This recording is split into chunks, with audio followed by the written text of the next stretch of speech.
students chapter 9:1 কৰো হা ইয়াত আমাৰ উঠন কোণ পতন কোণ দিছে আৰু ইয়াৰ আগৰ ভিডিঅ'ত মই তোমালোকক তাৰ বিষয়ে সুন্দৰকৈ বুজাই থৈছো মই ডেসক্ৰিপচনৰ লিংকটো দি দিম তোমালোকে চাই লবা এতিয়া আমি অংক কৰো অংক কৰাৰ আগতে মই chapter 9 ৰ অংক কৰাৰ আগত মই সেইকাৰণে সেই ভিডিঅ'টোত তোমালোকক কিছুমান কথা বুজাই লৈছো এতিয়া আমি কৰো হা ইয়াত কৈছে কি নম্বৰ 1 টো ভূমিলৈ এটা উলম্ব খুঁটিৰ শীৰ্ষৰ পৰা টানকৈ টনা আৰু বন্ধা এডাল 20 মিটাৰ দীঘল ৰছীৰ ওপৰত ভূমিলৈ এটা উলম্ব খুঁটিৰ পৰা কৈছে এটা উলম্ব খুঁটিৰ পৰা ক'ত টানিছে ভূমিলৈ টানিছে ওপৰৰ পৰা টানিছে মানে খুঁটিৰ পৰা টানকৈ টনা আৰু বন্ধা এডাল 20 মিটাৰ দীঘল এডাল ভূমিৰ পৰা ইয়ালৈ টানিছে 20 মিটাৰ দীঘল এডাল এটা খুঁটি এটা পুতি টানকৈ টানিছে টানি ৰছীৰ ওপৰত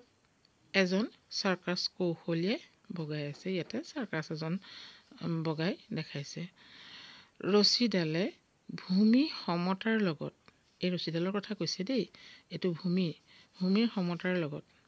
উৎপন্ন কৰা কোণটো 30 ডিগ্ৰী হলে এটো 30 ডিগ্ৰী কৈছে খুঁটিটোৰ উচ্চতা নিৰ্ণয় কৰা এই খুঁটিটোৰ উচ্চতা কিমান আমাক সুধিছে মই তোমালোকক আগতেও কৈছো কোনবা তাৰ উচ্চতা সুধিব তেতিয়া তোমালোকে সেই উচ্চতা সোধাটো আৰু কোনবা তাৰ মান দিয়া থাকিব সেই মান দিয়াটো বাই কৰিবা বাই কৰি আমি সাইন কনস্ট্যান্ট কিহত আছে আমি চাই লৈ অংকটো কৰি দিম ঠিক আছে এতিয়া মই অংকটো কৰো তোমালোকক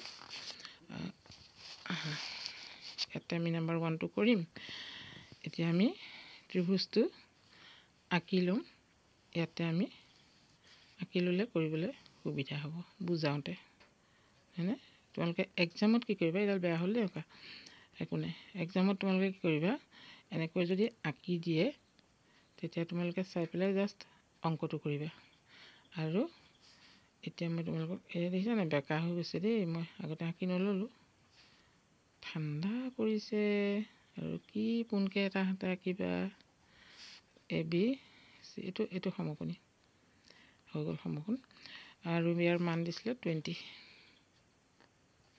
20 মিটাৰ ঠিক আছে হেৰি এতিয়া আমি মান কেইটা লিখি লওঁ দেই কোৰ মান দিছিলে এ সি হে ৰছীডাল বন্ধা যে আছে ৰছীডাল 20 মিটাৰ বুলি কৈছিলে 20 মিটাৰ এ সি কিমান 20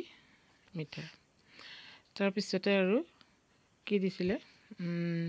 আমাক উলিয়াবলৈ দিছে ইয়াৰ কোণটো 30 ডিগ্ৰী এটো সি কোণটো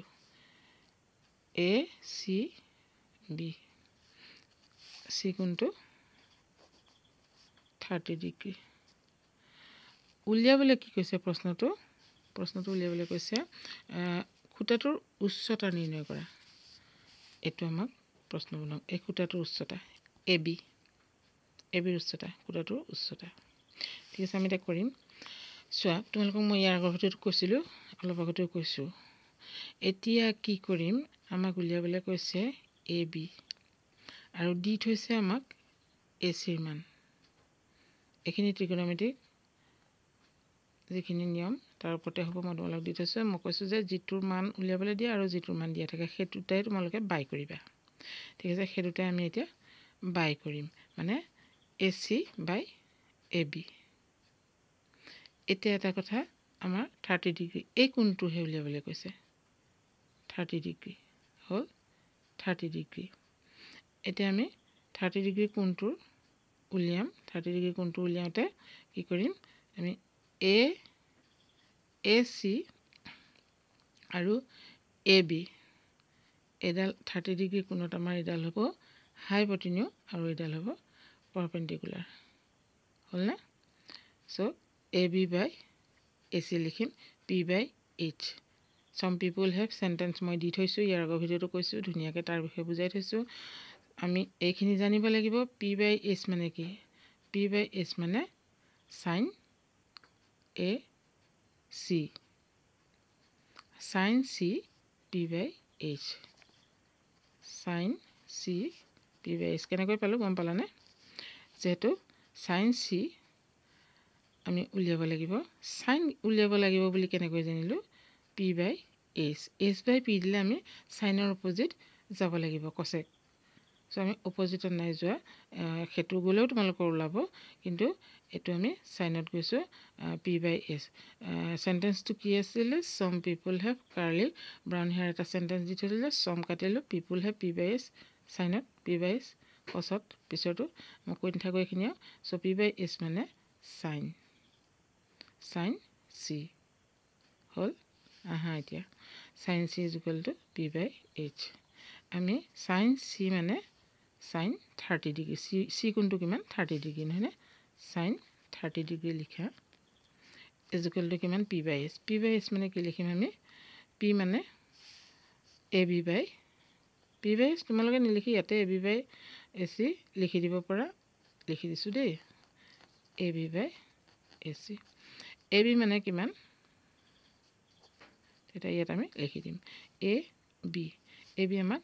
উলিয়াবলৈ দিছে আৰু ac 20 হল ac 20 এতিয়া আমি জানিব লাগিব মই তোমালোকক আগৰ ভিডিওতে কৈছো যে sin 30 ডিগ্ৰী 45 ডিগ্ৰী 60 ডিগ্ৰী এই চাৰ্টখনৰ মান জানিব লাগিব ইয়াৰ আগৰ ভিডিওটো মই কৈছো আৰু সেই চাৰ্টখন মই সুন্দৰকৈ দি থৈছো তোমালোকক মাত্ৰ দুটা মনত ৰাখিলে বাকি গোটেই চাৰ্টখন মনত ৰাখে মই ভিডিও বনাই থৈছো তোমালোকক ডেসক্ৰিপচনত লিংক দি দিম চাই লবা ঠিক আছে sin 30 ডিগ্ৰী মান কিমান আছিল মনত আছে না sin 30 ডিগ্ৰী মান আছিল কিমান ময়ো পাহৰিছো তোমালোকে ক'ব লাগিব আছে না মনত পাহৰিছো নহয় sin 30 ডিগ্ৰী মান হাফ আছিল গম পোৱা সাবা চাৰ্টখন sin 30 ডিগ্ৰী কিমান আছিল হাফ এতিয়া আমি কি কৰিম এটো অংকটো কৰি পেলাম 2 মই অলপ দীঘলকৈ কৰিছো তোমালোকে একেলগে কৰিব পাৰিবা এটো ক্ৰস কৰি লৈছো = 21 ইনটু কৰিলো 20 হল হয় 2ab এতিয়া কি কৰিম আমি ab = কিমান হ'ব 2 বাই হ'ব হল 10 therefore ab = 10 কি কৈছিলে 10 মিটাৰ হয় জানো এতিয়া আমাক উচ্চতা উলিয়াবলৈ কৈছিলে আমি ab উচ্চতা পালো এটো আমি 10 মিটাৰ পালো ab উচ্চতা আমি উলিয়ালো হয়নে তেতিয়া খুঁটাটো কিমান খুঁটাটোৰ উচ্চতা কিমান 10 সেন্টিমিটাৰ হয় জানো ঠিক আছে এনেকৈ কৰে আৰু একোটা নহয় ইয়াৰ পিছৰ ভিডিওত মই পিছৰকিটা দি আছো তোমালোকে চাই থাকিবা এনেকৈ কৰি গলে এখিনি অতি সহজ অংক ওলাই যাব থ্যাংক ইউ